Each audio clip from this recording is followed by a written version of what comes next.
Kush mendoni ju se do ja haj kokën në thonjza kryeministrit Edi Rama brenda partisë të vet? Zoti Veliaj, në rast se ka guximin, mund t'ja haj kokën, por më lejoni t'ju them diçka. Është e paimagjinueshme për mua të mendoja se zoti Berisha, zoti Meta nuk kanë pasur një letër A4 që të hajnë kokën Edi Ramës. Është e paimagjinueshme për mua këtë gjë. Pse e them këtë? Sepse është të ikin të gjithë ty ministrat në burg dhe ti nuk e bërë asgjë, dhe bashkëpunëtorët e tu, për shembull zoti Veliaj dhe zoti Meta, të mos kenë një letër kundër teje dhe ti të kesh mekanizma që t'i gjesh letra kundër këtyre, do të thotë, o këta pas kanë vjedhur në mënyrë absolute dhe ti çeke shenjtor, o keni vjedhur bashkarisht dhe dikush duhet të bëhet kurban thjesht për të justifikuar diçka tek populli.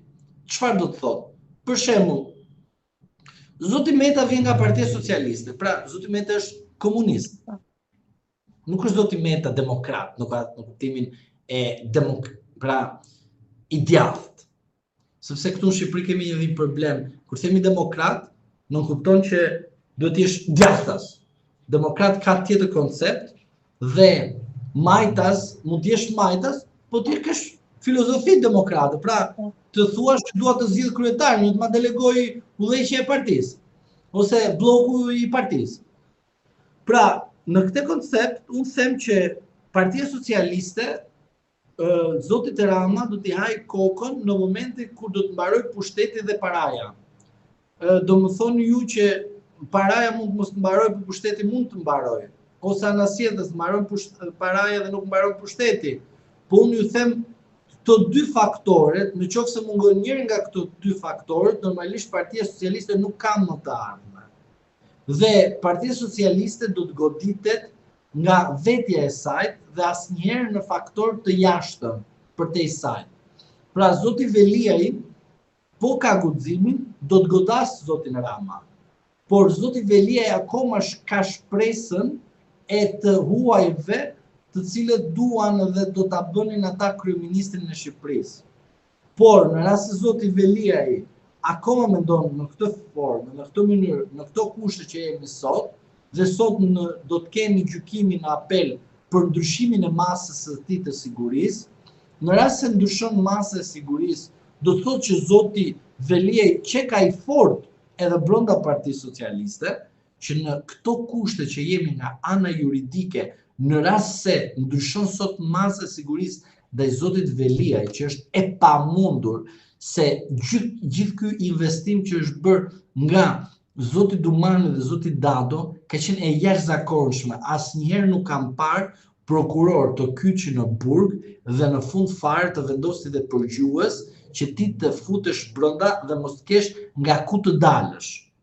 Vetëm për zotin Veliaj është bërë ky rast. Nuk është mbrojtje ndaj zotit Veliaj, se mendimi im për zotin Veliaj është thënë edhe nuk do ta përsëris, por ama të vetmin politikan që kanë marrë edhe kanë fut në biruc, e kanë përgjuar, e kanë degeneruar me fjalën më të thjesht popullore, është zoti Veliaj.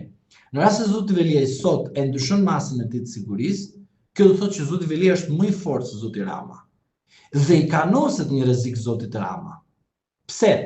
Sepse zoti Veliaj i thotë zotit Manja që unë do ta bëj atë me fol me veten. Nuk them çfarë ka thënë, por me fjalën popullore do bëj flas me veten. Kjo do të thotë që brenda llojit të nderuar ka prova, ka fakte.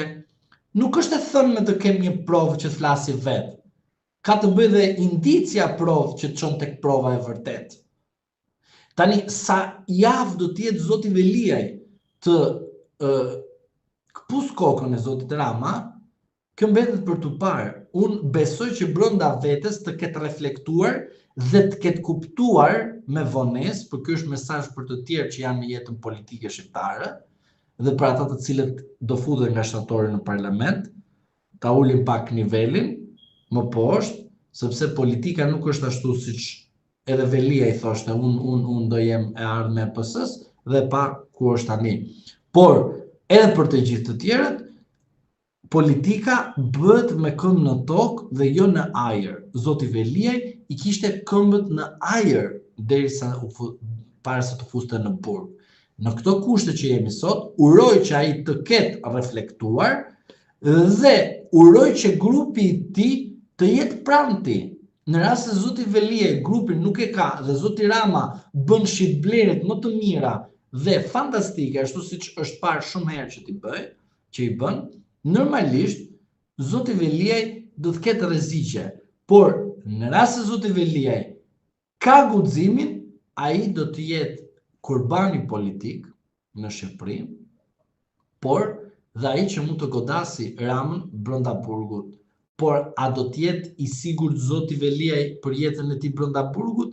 Kjo mbetet për të parë në rast se do të jetë kaq shumë guximtar dhe trim, sepse trimi nuk është të kesh një me mikrofon edhe të akuzosh kundërshtarët politikë dhe të thuash qytetarëve që kështu po bëjmë shtet ne, dhe ndërkohë ti kishe bërë namin duke bler librat me gruan. Dyshohen gjithmonë se libra blenin ata. Por nuk mundesh ti të na bësh moralin dhe moralistin kur ti brenda partisë tënde ka dalë më shumë se sa burgaxhi në gjithë Republikën e Shqipërisë. Të paktën një ndjesë publike për atë çfarë ka bërë, të bëj zoti Veliaj. Por kjo do të thotë që edhe brenda PS-s. Unë brenda PS-s them që zoti Rama nuk do të jetë në gjendjen apo në mundësinë e mirë për karrierën e tij politike 83 mandate. Sepse nuk flitet a do t'i prihet koka zotit Rama. Ai shëndet e mirë të jetë. Po me thoj se e tham këtë. Por a do qëndroj Partia Socialiste e ekur, e fort, pas Ramës? Sepse e gjithë ky debati që ne duhet të fillojmë dhe të bëjmë tani e tutje, nuk është sa e fort është PD-ja që të gjej rivalin brenda saj, por sa e fort do të jetë PS-ja të gjenerojë fuqinë e saj pas një mandati të jashtëzakonshëm që do të ketë pas shtatorit. Sepse në rast se PS-ja do ta mbajë deri në fund këtë mandat 4 vjeçar, duhet të keni parasysh që nesër në një krizë të kontrolluar financiare të ndodhi vendit ose një rrezik t'i kanoset vendit, zoti Rama, lavazhjerët analistë që kanë për ekranet të ndryshme, që i bëjnë fres nga mjesi deri ndarkë PS-s, nuk mund të gjenë fjali që të thënë që fajin e ka opozita në tërësi, sepse faji do qëndroj tek Partia Socialiste.